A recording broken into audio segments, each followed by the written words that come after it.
Hello बच्चों, हिंदी कक्षा में आपका स्वागत है। आज हम आपकी 8वीं कक्षा का अध्याय व्याकरण का 5 संज्ञा पढ़ेंगे। संज्ञा वह शब्द जो किसी व्यक्ति, वस्तु, स्थान के नाम, जाति, समूह और भाव का बोध कराते हैं, संज्ञा कहलाते हैं। संज्ञा के अर्थ बच्चों जैसे नाम होता है कि इस संसार में कोई भी ऐसी चीज़ नहीं है जिसका कोई नाम ना हो। आपको भी पता है, आपका नाम है, मेरा नाम है, जहाँ हम रहते हैं उस जगह का नाम है। तो इस संसार में ऐसी कोई वस्तु ही नहीं है जिसका नाम ना हो। तो जैसे कि बताया गया परिभाषा में कि व्यक्ति, वस्तु, स्थान के नाम और जाति के समूह और भाव का बोध कराने को संज्ञा कहते हैं। देखिए ये पिक्चर, देखिए अन्ना हजारे हैं जो कि सब जानते हैं, ये व्यक्तिवाचक संज्ञा में आएगा। खिलौना ये संज्ञा ही है पर ये जातिवाचक संज्ञा में है। चारबाग स्टेशन एक स्थान का नाम है, ये व्यक्तिवाचक संज्ञा। अब जैसे कि इसमें उदाहरण दे रखा है, माली फूल तोड़ता है, कुम्हार बर्तन बनाता है। तो उपयुक्त वाक्यों में माली और कुम्हार शब्द व्यक्ति विशेष के नाम को व्यक्त करते हैं तथा फूल और बर्तन शब्द वस्तुओं के नाम को व्यक्त करते हैं। तो ये शब्द क्या कहलाएंगे बच्चों? संज्ञा। अब देखिए संज्ञा के विकारी शब्द, जैसे कि फ्लो चार्ट में आपको बता रखा है कि विकारी शब्द कौन से होते हैं। जैसे संज्ञा विकार 3 प्रकार के होते हैं जो संज्ञा के विकार है, जैसे लिंग, वचन, कारक। तो बच्चों विकार क्या मतलब कि विकार का होता है परिवर्तन। जैसे कि लिंग परिवर्तन होता है, जैसे मैंने कहा है कि लड़का स्कूल जाता है तो लड़का क्या है? जातिवाचक संज्ञा।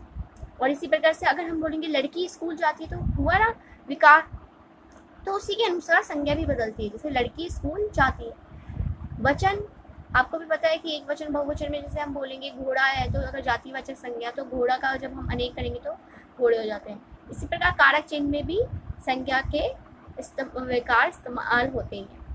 अब हम संज्ञा के भेद को पढ़ेंगे। देखिए ये फ्लो चार्ट में दिखा रखा है संज्ञा के भेद, जो कि वेरी वेरी इंपॉर्टेंट है।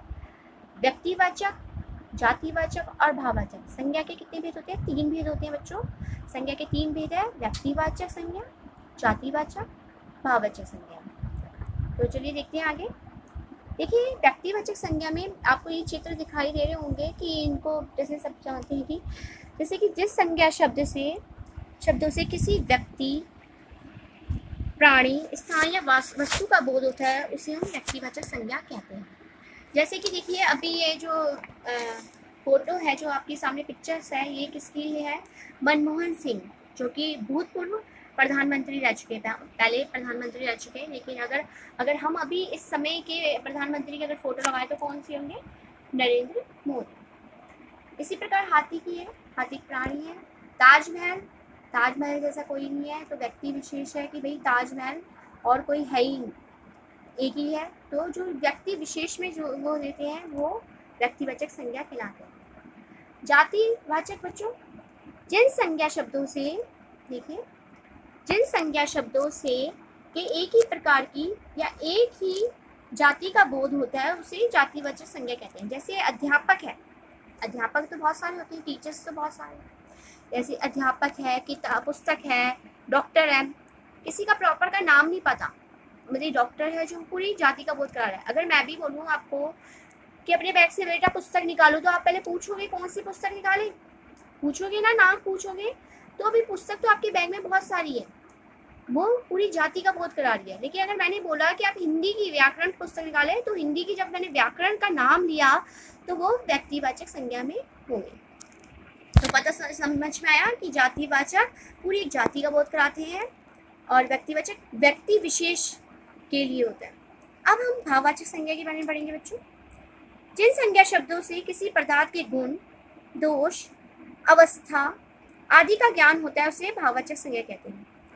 गुण कैसे बच्चों? जैसे देखिए अच्छाई, बुराई, मिठास, खटास, सुंदरता आदि, ये सारे गुण हैं। जैसे हम कहते हैं कि हमें बुराई नहीं करनी चाहिए, किसी भी चीज़ की मतलब अच्छाई का पालन करना चाहिए। तो ये सब जो होते हैं गुण होते हैं। इसी प्रकार जैसे देखिए इसमें लिखा रखा है कि नायिका की सुंदरता देखो, जो सुंदरता जो शब्द है वो भाववाचक संज्ञा में है। एक भाव रिएक्ट किया है आपने। अगर बोला कि जैसे आम में मिठास है, तो मिठास कैसे आई जब आपने आम को खाया तो आपको पता चला कि हाँ भाई मीठा है, तो मिठास जो होगा आपका भाव होगा। जैसे करेला कड़वाहट, करेले में कड़वाहट होती है, तो जो कड़वाहट है वो भी भाव है, गुण है। अब अवस्था देखते हैं, जैसे कि अब बाल्यावस्था, अभी आपकी जैसे बाल्यावस्था है, जो अवस्था होती है जो हम बिल्कुल अपने फील करते हैं। वृद्धावस्था, गरीबी, अमीरी, ये सब किसमें आएंगे बच्चों? भाववाचक संज्ञा में आएंगे। जैसे ये बता रखा है कि जीवन की सबसे अच्छी अवस्था जो होती है वो बाल्यावस्था होती है। बिल्कुल सही कहा है कि जीवन में सबसे अच्छी अवस्था जो है बाल्यावस्था होती है। तो देखिए कि अब देखिए यहाँ पर कि मन के भाव, भाववाचक संज्ञा में और क्या क्या चीजें आती है बेटा?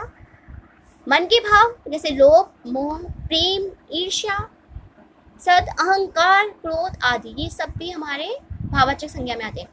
जैसे कि ये दिखा रखी है कि पिक्चर दिखा रखी है, रमेश क्रुद्धता से आंखें निकालता है, मतलब कि क्रुद्धता माने क्रोध से आंखें निकालने लगा। समय, जो समय भी होगा, दिन रात, घड़ी, नक्षत्र, ये सब हमारे उसमें आएंगे भाववाचक में। प्रातःकाल सूरज की किरणें मन को शीतलता प्रदान करती है। जो शीतलता वर्ड है बच्चों, वो क्या है? भाववाचक संज्ञा। तो आपको तीनों भेद पता चल रहा है कि जातिवाचक, व्यक्तिवाचक, भाववाचक। अब हम पढ़ेंगे बेटा भाववाचक संज्ञा के में ही निम्नलिखित शब्दों के माध्यम से हम भाववाचक संज्ञा बनाई जाती है। बिल्कुल वेरी वेरी इंपॉर्टेंट है कि जो आपको जो ये फ्लो चार्ट दिख रहा है, देखिए हम किससे बनाएंगे जो भाववाचक संज्ञा, जैसे जातिवाचक संज्ञा से बनाते हैं, क्रिया से भी, अव्यय से, सर्वनाम से, विशेषण से। इसके कुछ उदाहरण है, देखिए आप ध्यान से। ये देखिए, देखो बेटा जातिवाचक संज्ञा से भाववाचक संज्ञा में कैसे बनेंगे? अब जैसे ये देव है, देव से भाववाचक संज्ञा बना देवत्व, दास से दासत्व, विद्वान से विद्वता, शूर से शौर्य, शिशु से शैशव। इसी प्रकार जातिवाचक संज्ञा से बनाते हैं जातिवाचक संज्ञा। जैसे स्त्री है, स्त्री पूरी जाति का बोध करा रही है, इसका अगर हम भाववाचक बनाएंगे तो क्या बनेगा? स्त्रीत्व, है कि नहीं? शैतान, शैतानी, सेवक, सेवा, सेविका नहीं हो जाएगा, सेविका तो लिंग बदल होगा, जो सेवा होगा वो भाववाचक संज्ञा होगा। सज्जन, सज्जनता। तो इस प्रकार से हम मतलब कि भाववाचक संज्ञा बनाते हैं जातिवाचक से, इसी प्रकार से जातिवाचक से भाववाचक में बनाई। अब सर्वनाम से थोड़ा सा देखते हैं, सर्वनाम से भाववाचक संज्ञा कैसे बनाओगे? जैसे मम है तो बेटा मम का ममत्व या आप ममता भी कह सकते हो, ममत्व या ममता, ठीक है बेटा। निज, निजत्व भी लिखा हुआ है, निजता भी। सर्व, सर्वस्व। अहम से अहंकार, अहम, अहंकार। अपना, अपनत्व। स्व से स्वत्व, पर से परायापन, और बहु से बहुत्व। तो इस प्रकार आपने देखा है। अब हम विशेषण से थोड़ा सा देखते हैं कि विशेषण से कैसे भाववाचक संज्ञा बनाएंगे। जैसे मधुर से बच्चों मधुरता, दयालु से दयालुता। तो आप देख रहे हो ये देखिए, शिष्ट से शिष्टता। तो ये अधिकतर आपको आती है, एग्जाम में भी आता है कि विशेषण से भाववाचक संज्ञा बनाओ।